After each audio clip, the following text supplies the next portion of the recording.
January 26, 1942. Sidi Hanish Airfield, Libya. The desert night swallowed sound. Across the packed sand and scattered limestone rock, the air hung cold and sharp, carrying with it the faint petroleum smell of aviation fuel and the distant mechanical hum of German Junkers bombers at rest.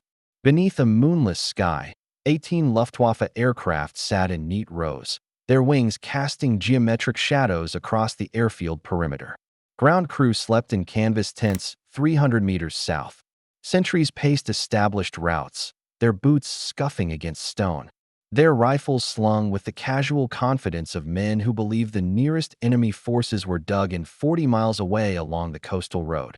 They were wronged in the darkness beyond the airfield's western edge. Where the desert rolled into shallow wadis and wind-carved ridges, the sound began. Low at first, an engine growl that might have been mistaken for distant thunder if thunder ever came to this parched corner of North Africa. Then closer, louder. Not the cautious approach of reconnaissance, but the unmistakable roar of vehicles driven hard, without concern for noise or concealment.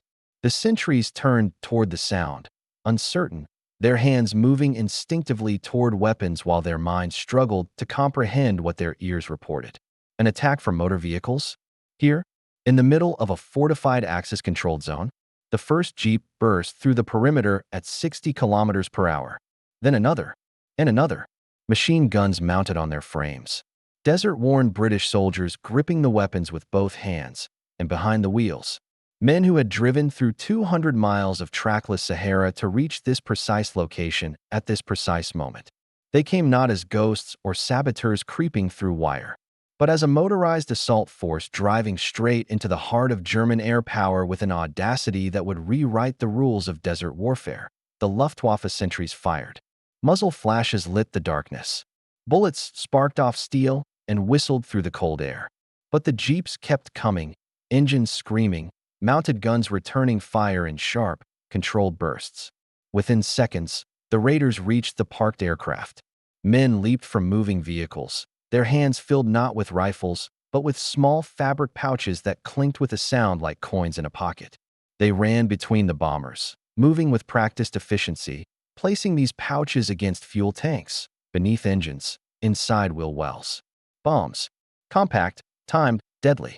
Each man carried dozens. What the Germans never knew, what they could not have anticipated, was that the British had created something entirely new in the North African theater.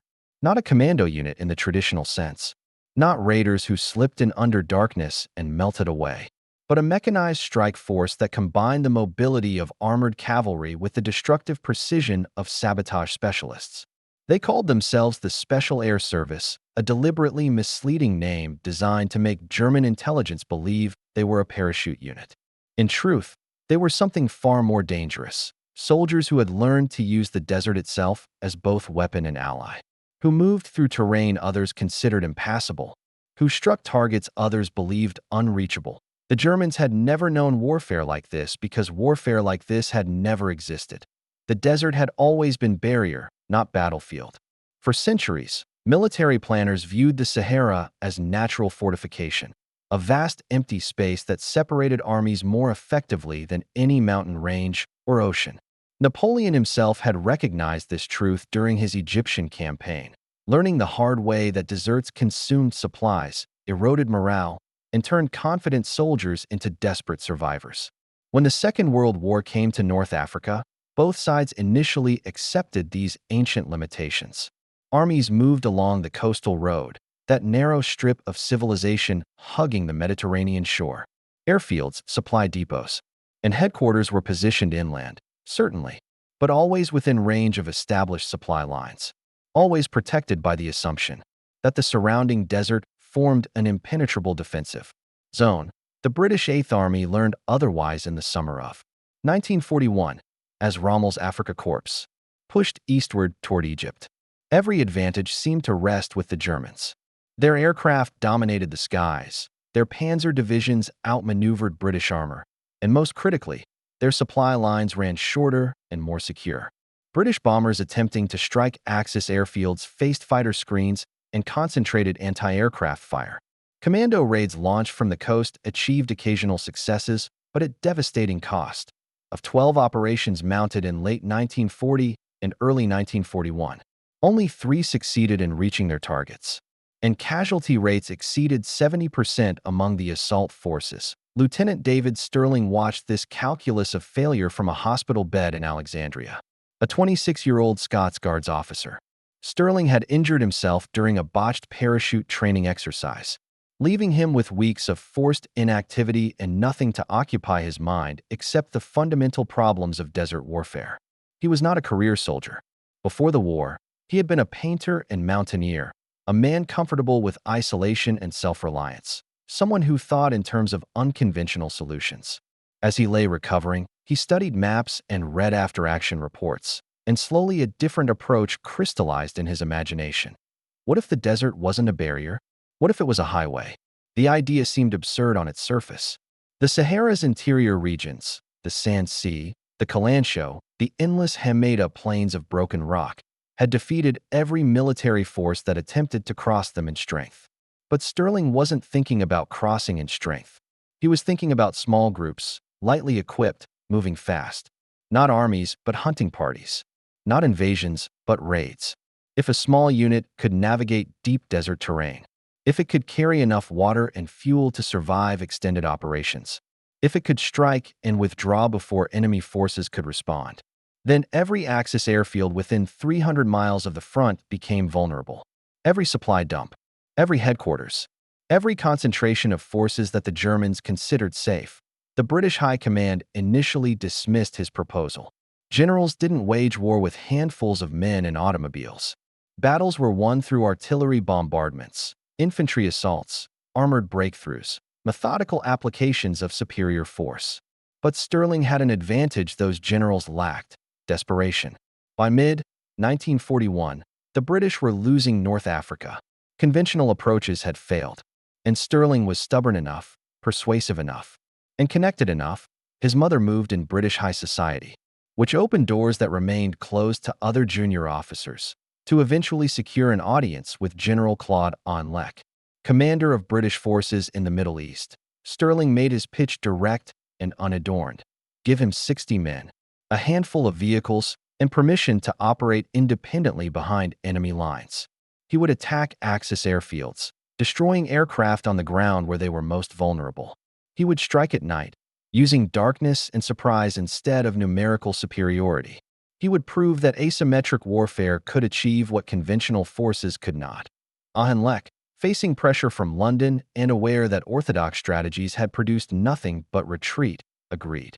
In July 1941, he authorized the formation of a new unit, L Detachment, Special Air Service Brigade. The name was pure deception. There was no brigade, and initially there wouldn't even be air operations. But the ruse worked. German intelligence analysts, noting references to the SAS in captured British communications, concluded they were dealing with a large-scale airborne force and began diverting anti-aircraft resources accordingly. Sterling had his authorization. Now he needed to prove the concept wouldn't kill everyone involved. The first operation nearly destroyed them before it began. November 16, 1941. Sterling's men, 62 volunteers drawn from various commando units and regular infantry battalions, boarded Bristol Bombay transport aircraft at an airfield outside Cairo. The mission was straightforward in theory: parachute into the desert near 5 different Axis airfields, plant time-delayed bombs on parked aircraft, and withdraw to rendezvous points where the long-range desert group, an existing reconnaissance unit with proven desert navigation skills, would extract them. The weather forecast called for moderate winds. Acceptable conditions. The meteorologists were wrong. The winds weren't moderate. They were catastrophic. As the Bombays approached the drop zones, gusts reached 60 kilometers per hour, far beyond safe parameters for nighttime parachute operations. But abort orders never reached the pilots. The men jumped. They scattered across miles of desert, separated from their equipment containers, unable to locate each other in the darkness and driving wind. Some landed in German minefields. Others were captured. A few managed to reach their target airfields only to find them empty. The aircraft had been relocated days earlier. Of 62 men who jumped that night, only 22 made it back to British lines. The others were dead, wounded, or prisoners. 0 aircraft destroyed. The first SAS operation had been a comprehensive disaster. Most commanders would have disbanded the unit. Most units would have disbanded themselves. But Sterling recognized that the core concept remained sound. The execution had been flawed. Parachute insertion was too dependent on weather, too vulnerable to navigation errors, too likely to scatter forces before they reached their objectives. The solution wasn't to abandon the mission. The solution was to change the approach. He went to the Long-Range Desert Group. The LRDG had been operating in the Libyan desert since 1940, conducting reconnaissance missions that penetrated hundreds of miles behind Axis lines. Their trucks, specially modified Chevrolets equipped with sun compasses, extra fuel tanks, and water condensers, had proven capable of navigating terrain that maps labeled impassable. Their crews knew the desert like sailors knew the sea, by reading sand patterns, by understanding how heat affected engine performance, by recognizing which wadis held water and which held death.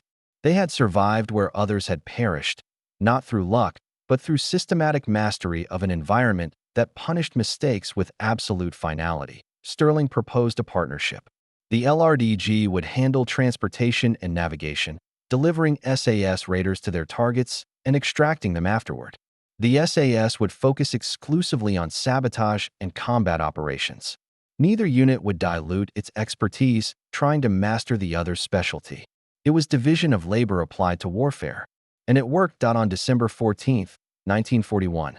18 SAS soldiers climbed into LRDG trucks at Jallo Oasis, a desert outpost so remote that neither side bothered garrisoning it in strength. They carried supplies for a 10-day mission: water in jerry cans, tinned rations, ammunition, and most importantly, Lewis bombs, small explosive devices designed specifically for aircraft sabotage. Each bomb weighed less than a kilogram, consisted of plastic explosive wrapped in fabric, and could be armed with time pencils that allowed delays ranging from 10 minutes to several hours. A single man could carry 30 bombs and destroy 30 aircraft if he worked efficiently and the enemy gave him time. The convoy drove west into the Sand Sea, following a route the LRDG had scouted weeks earlier. They traveled at night, navigated by stars and sun compass, and during the day they sheltered beneath camouflage nets while the temperature climbed past 40 degrees Celsius. The desert at that season was a landscape of extremes: freezing nights, blistering days, and a complete absence of mercy for equipment failures or navigation errors. Run out of water, and you had perhaps 24 hours before dehydration killed you. Break down in the wrong location, and you might walk for 100 miles without finding anything except more sand. But the LRDG didn't break down, and their navigation remained precise. On the night of December 18th, they deposited Sterling and 12 raiders 5 miles from Sirte Airfield, promised to return in 2 hours, and drove back into the darkness. The SAS men walked toward the airfield, moving slowly, pausing frequently to listen. They reached the perimeter fence, cut through it with wire cutters, and entered the base. 24 German and Italian aircraft sat in the open. The raiders moved among them, placing bombs on engine cowlings, inside cockpits, against fuel tanks. They worked in silence, hearing nothing but their own breathing and the distant sound of a generator running near the control tower. 15 minutes. That's all it took. 15 minutes to plant enough explosives to cripple an entire squadron. They withdrew the way they came, reached the rendezvous point, and climbed back into the LRDG trucks. As they drove east toward British lines, the night behind them erupted in sequential explosions: 1, 2, 5, a dozen, each one marking an aircraft transformed from weapon into wreckage. The next night, they hit Ajdabiya Airfield. 27 aircraft destroyed. The night after that, another target. The pattern repeated across the following weeks: approach, penetrate, destroy, withdraw. By January 1942, Sterling's small unit had destroyed more Axis aircraft than the entire British bomber force in North Africa. And they had done it without losing a single man. The Germans tried to understand what was happening. Intelligence reports spoke of saboteurs, of local Arab insurgents, of parachute commandos. The truth, that small groups of British soldiers were driving hundreds of miles through supposedly impassable desert to strike at will, seemed too improbable to credit. Luftwaffe commanders increased security at forward airfields, posting more sentries, building defensive positions. But defense requires knowing where the attack will come from, and the SAS could strike anywhere within a 300-mile radius. The desert, which the Germans had counted as ally, had become enemy territory at CD Hainisch that January night. The transformation became undeniable. The airfield was one of the Luftwaffe's primary forward bases, positioned to support Rommel's planned offensive toward Egypt. German and Italian ground crew maintained 37 aircraft there, Junkers Ju-87 Stuka dive bombers, Messerschmitt Bf-110 fighters, and Heinkel bombers that could reach targets across the British defensive line. Standard security protocols were in place. Sentries on regular patrols, a defensive perimeter, floodlights that could illuminate the entire field in seconds. It should have been secure. The SAS arrived not as infiltrators, but as an assault force. 18 men in 3 jeeps, each vehicle carrying mounted machine guns, not standard British equipment, but captured Italian Bredas and modified Vickers, guns that the SAS had requisitioned through channels both official and decidedly unofficial. They approached from the west, driving fast, exploiting the brief window of surprise before defenders could organize effective resistance. The jeeps burst through the perimeter. Machine guns opened fire, not at aircraft but at defensive positions, suppressing the sentries and ground crew who might have interfered with the demolition work.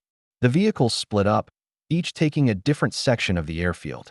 Raiders jumped out while the jeeps were still moving, their hands already reaching for the Lewis bombs in their packs. They ran between parked aircraft, placing charges with the practiced efficiency of factory workers on an assembly line. Engine, wing, fuel tank. Move to the next aircraft. Engine, wing, fuel tank. The German defenders fought back. Small arms fire crackled across the airfield. A sentry with a machine gun managed to set up a position near the control tower and began firing disciplined bursts at the raiders. One SAS soldier took a round through the shoulder but kept moving, planting his remaining bombs before retreating to a jeep. Another had his pack shot off his back. The bombs inside detonated prematurely, the blast throwing him 10 feet, but somehow leaving him alive, stunned but functional. The entire raid lasted 8 minutes. 8 minutes from the moment the first jeep breached the perimeter to the moment the last vehicle roared back into the desert darkness. Behind them, time pencils were already counting down the seconds. The Germans rushed to inspect their aircraft, searching for damage, trying to understand what had just happened. Some found the bombs. Most didn't. And when the charges began detonating, first one, then a cascade of explosions rolling across the airfield, the Luftwaffe personnel could only watch as 37 aircraft transformed into pyres. The next morning, Luftwaffe reconnaissance flights photographed the destruction. In Berlin, intelligence analysts examined the images with growing unease. This wasn't sabotage in the traditional sense. This was mobile warfare applied to strategic targets. The British had somehow developed a capability that rendered static defenses meaningless. If they could hit CD Hainisch, deep in Axis-controlled territory, protected by multiple layers of security, then they could hit anywhere. The Germans tried to adapt. They dispersed aircraft across multiple locations, making each individual target less valuable. They increased patrols in the desert interior, hoping to intercept SAS units in transit. They offered bounties for information about British bases and routes. But the adaptations came too slowly and achieved too little. The SAS continued operating throughout early 1942, striking airfields, supply convoys, coastal installations. By the time Rommel launched his summer offensive, the Luftwaffe's air superiority in North Africa had been significantly degraded, not by dogfights or bombing campaigns, but by demolition charges placed by men the Germans never saw coming. Psychological impact exceeded even the material damage. German and Italian soldiers stationed in North Africa began living with a new kind of uncertainty.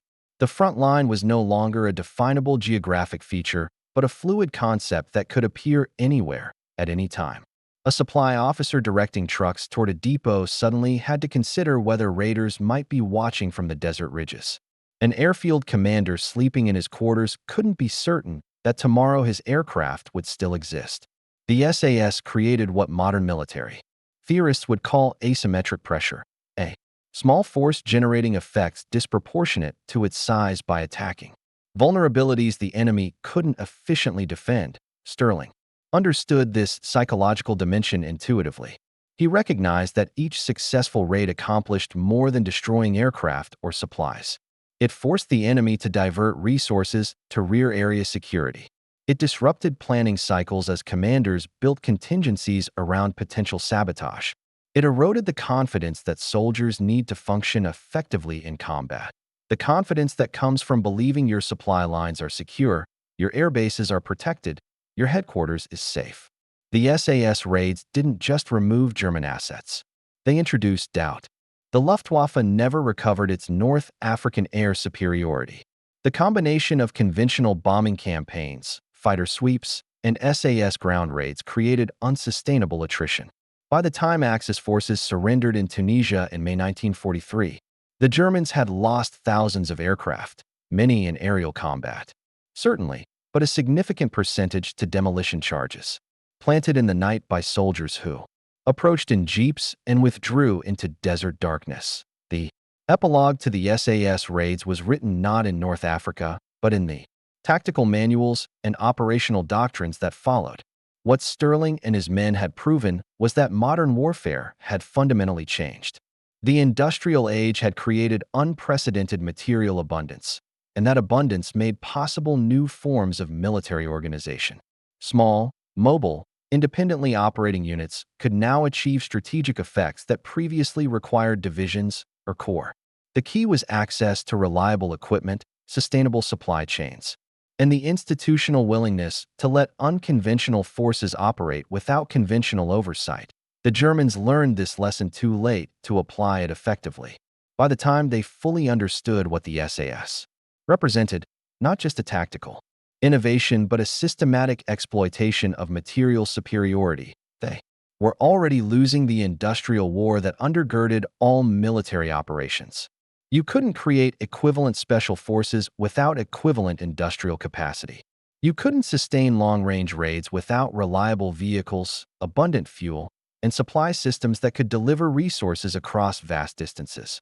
You couldn't maintain the operational tempo the SAS achieved without accepting that some resources would be expended inefficiently, that some missions would fail, that the price of success was willingness to absorb losses and immediately try again. The jeep that burst through the perimeter at Sidi Hainish carried more than soldiers and machine guns. It carried the accumulated weight of American factories, British tactical innovation, and a particular vision of how democratic societies wage war, not through individual heroes or superior breeding, but through systematic application of industrial capacity to military problems. The explosives those soldiers planted weren't just destroying aircraft. They were demonstrating that in total war, industrial output mattered more than tactical brilliance. That sustainability trumped sophistication.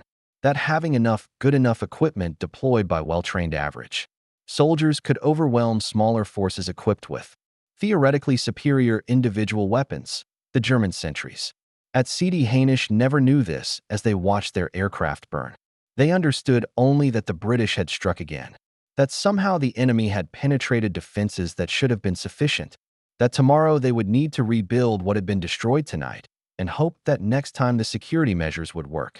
But there would be no security measure sufficient to stop forces that could drive through 200 miles of desert, strike with overwhelming firepower, and withdraw faster than reinforcements could arrive.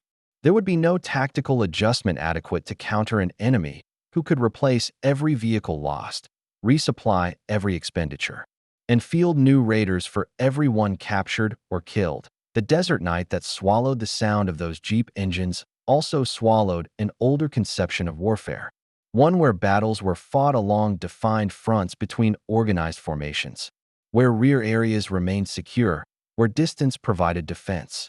What emerged from that darkness was something new, warfare of perpetual uncertainty, where abundance rather than scarcity defined the operational environment, where small groups wielding industrial democracy's weapons could paralyze forces many times their size.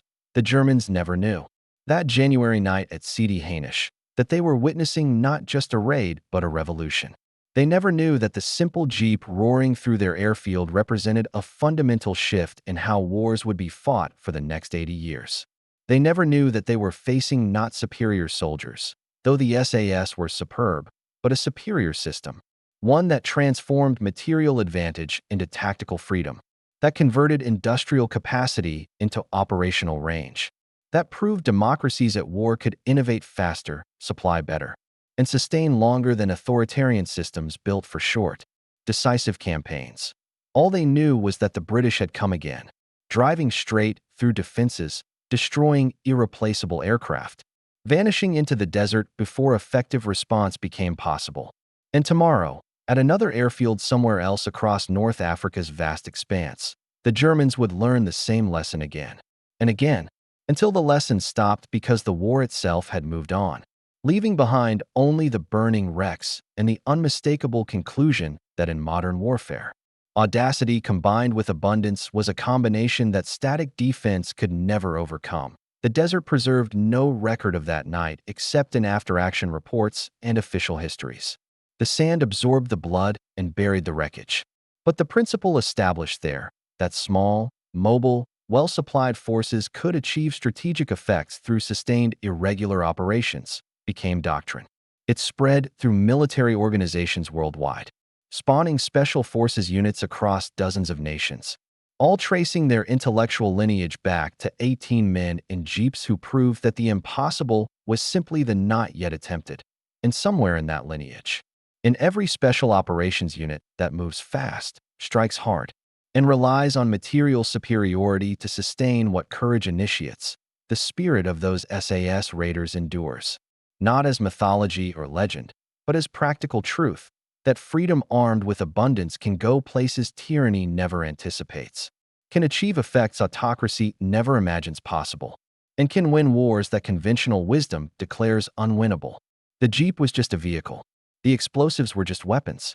But together, employed by soldiers who understood that democracy's strength lay in its factories as much as its ideals, they became instruments of transformation, rewriting how wars were fought, how battles were won, how small groups of determined individuals could leverage industrial democracy's power to achieve what armies could not.